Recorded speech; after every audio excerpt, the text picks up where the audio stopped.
श्री गणेशाय नमः. श्री शिवाय नमस्तुभ्यम. नमस्कार सर्वांना. मागील भागात आपण प्रणवचा अनावर झालेला राग पाहिला. रागाच्या भरात त्याने रिद्धिमावर हात उचलला होता. सावित्रीबाईंना रिद्धिमाबद्दल वाईट वाटत होतं ते पाहिलं. आता या भागात आपण सत्यनारायण पूजेमध्ये काही अडथळा निर्माण होतो की काय हे पाहूयात. कथेचं नाव अग्निसाक्षी, भाग 18. कथालेखन व कथावाचन जानकी. आज पूजा असल्याने घरात लगबग सुरू झाली होती. किचन मध्ये सत्यनारायण पूजेच्या प्रसादाची तयारी सुरू होती. त्याचा घमघमाट संपूर्ण हॉलमध्ये पसरला होता.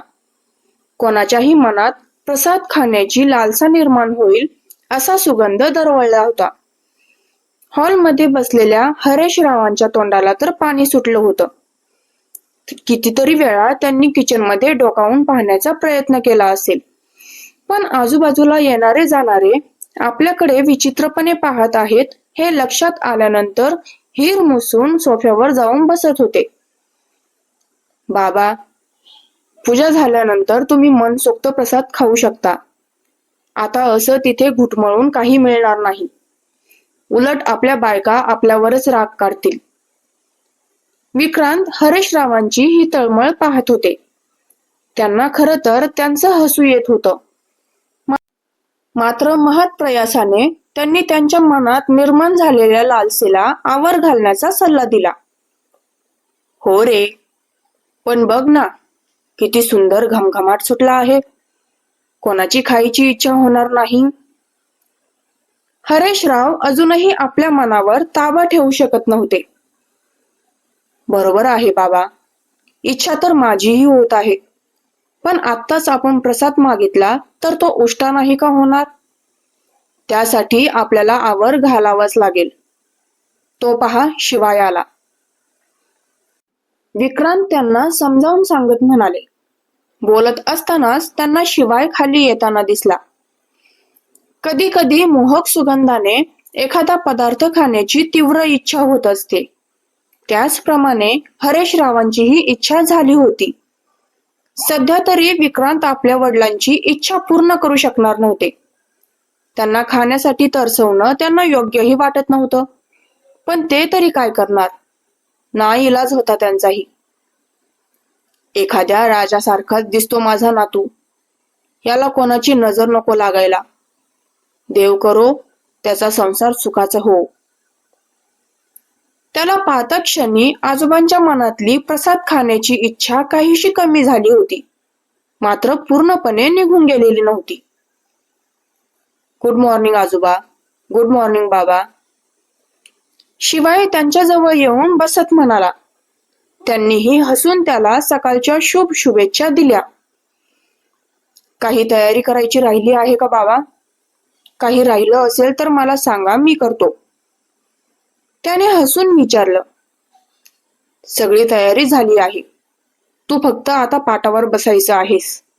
जेव्हा गुरुजी सांगतील तेव्हा लगेच पूजेला सुरुवात होईल. विक्रांत यांनी सांगितलं. त्यावर त्याने ठीक आहे अशी मान हलवली. अहो गुरुजी, लवकर लवकर तयारी करा ना पूजेची. किती विलंब करणार आहात? आजोबा काठी टेकवत उठले आणि गुरुजींच्या जवळ जाऊन म्हणाले. तसा विक्रांत यांनी कपाळावर हात मारून घेतला. आजोबांच्या बोलण्यावर शिवायही आश्चर्यचकित झाला होता. झालंच आहे हो आजोबा. 5 मिनिटात मी पूजेला सुरुवात करतो. गुरुजींनी पूजा कधी सुरू होणार ते सांगितलं. आवरा लवकर लवकर. असं म्हणत हरेशराव एक राऊंड किचनकडे टाकायला गेले. बाबांना तर अजिबात धीर धरवत नाही आहे. किती तो उतावळेपणा प्रसाद खाण्यासाठी. विक्रांत कपाळावर हात मारून घेत म्हणाले. ते शिवायनेही ऐकलं. प्रसाद खाण्यासाठी? त्याने आश्चर्याने प्रश्न विचारला. हो तर.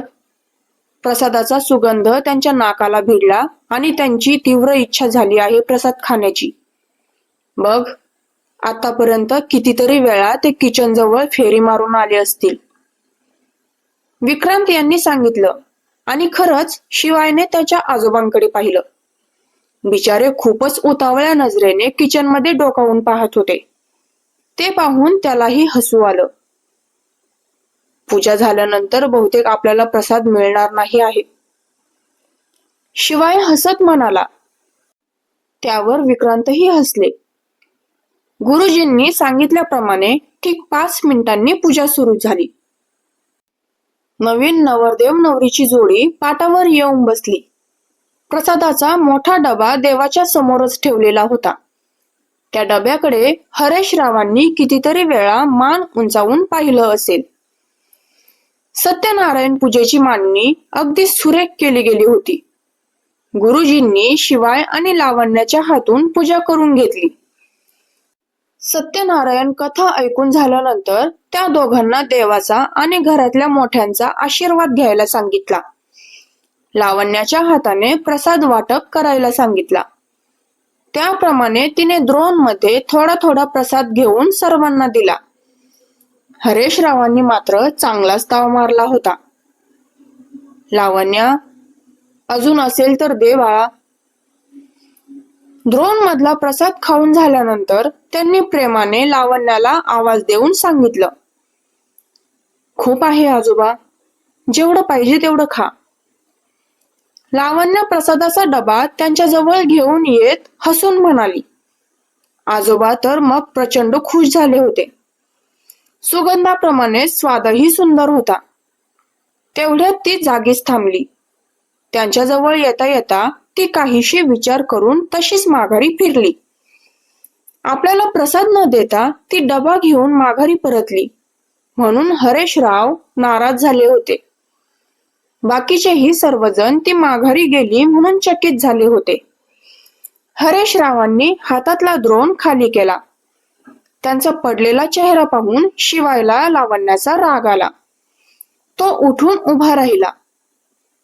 शिवाय, तिला काही बोलू नकोस, बस खाली.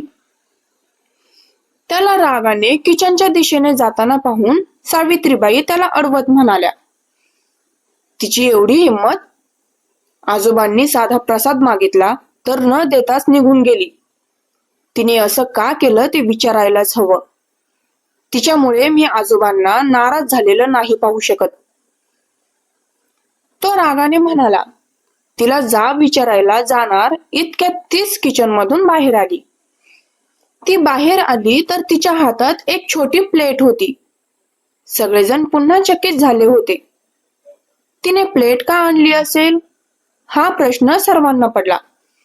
सगळे तिच्याकडेच पाहत होते. तर येऊन तिने ती प्लेट हरेशरावांसमोर धरली. हे घ्या आजोबा, यामध्ये तुम्हाला व्यवस्थित खाता येईल.